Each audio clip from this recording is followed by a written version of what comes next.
Now,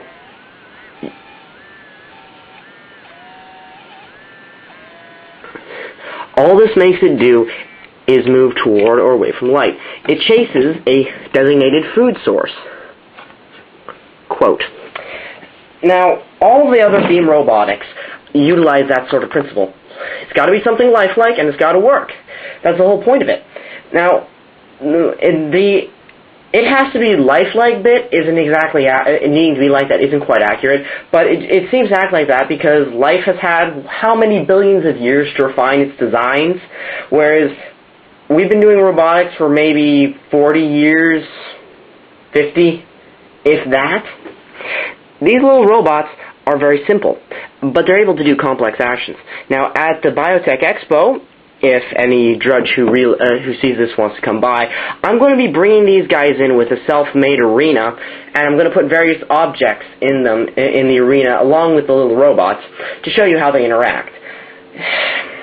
The thing with these little guys is that every single one of them acts different. Even if you take two of the exact same circuit, if I bought two of these little red guy kits, each of them would act slightly different, because the parts aren't exactly all the same, and the wheel alignment isn't going to be the same.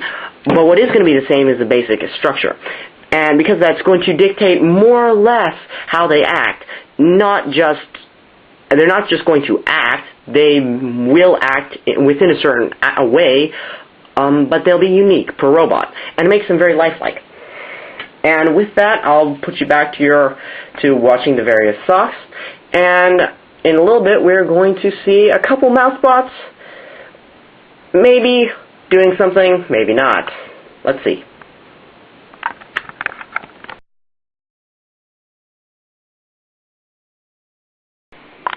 Okay, now this is the bot arena of doom. This is where, this is a sort of structure which is designed to be small and to allow you to get various types of shadows and deformities in the structure so that you can test your types of robots.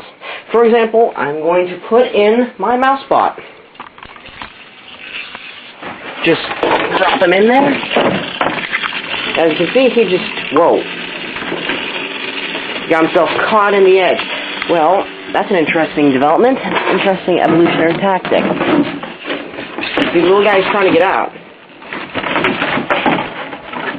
The wall's exactly the wrong shape for him to notice it. Okay. There he goes. Good little guy, Amy. Keep that close. Okay. Next up, we're going to put in his cousin, the ugly, but no less effective, circuit. Well, probably less effective. Certainly a lot slower circuit. The big bot, also known as Twisty. I'm going to switch him on. Here we go. So let's just put him in, and here. Now, Twisty's a lot more dumb than his brother, the bot. There we go. Certainly significantly slower, but as you can see, both interact. One of them has a little light nose, and the other one is just bouncing around. Whoa, there he goes.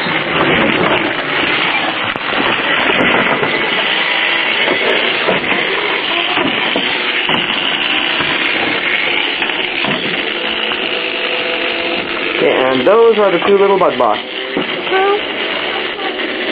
And let's just trigger mouse again. We whack its tail to move. And those are the mouse bots.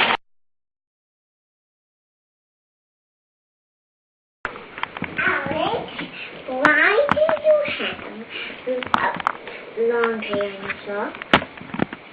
Don't tell anybody, but I'm trailing it. It's alive. Don't tell anyone. I'm trailing it. It's alive. It's living. I swear. If I keep this camera on it long enough, it'll move. I just have to make it forget I exist. I'm not crazy. They'll take offense to that. Don't say that I'm crazy because they know.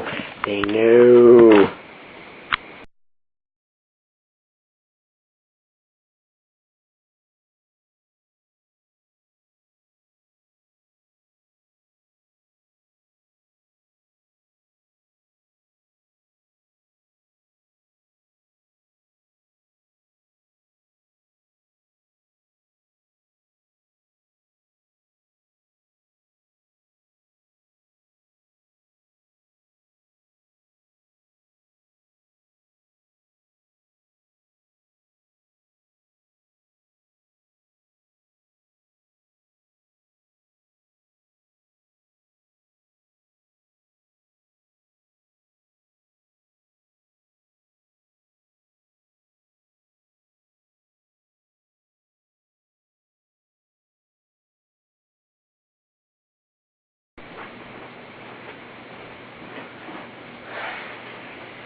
Weird, the only bit of laundry is on her bed.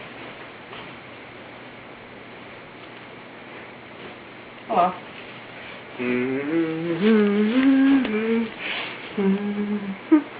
Ba-da-ba-da-da-da-dum.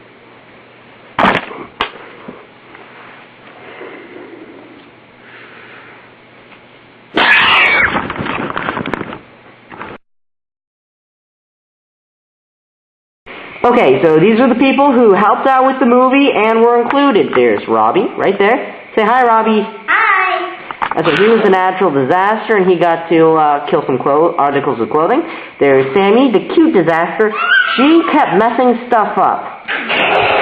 No fighting in the back. Unfortunately, Catherine can't be with us today, and we can't find her right now. Yeah, she got eaten. And of course, the culprit, the main characters, and everything else, the clothing! Last but not least of all, the granite sauce! Granite sauce! And with that bombshell, gonna say, good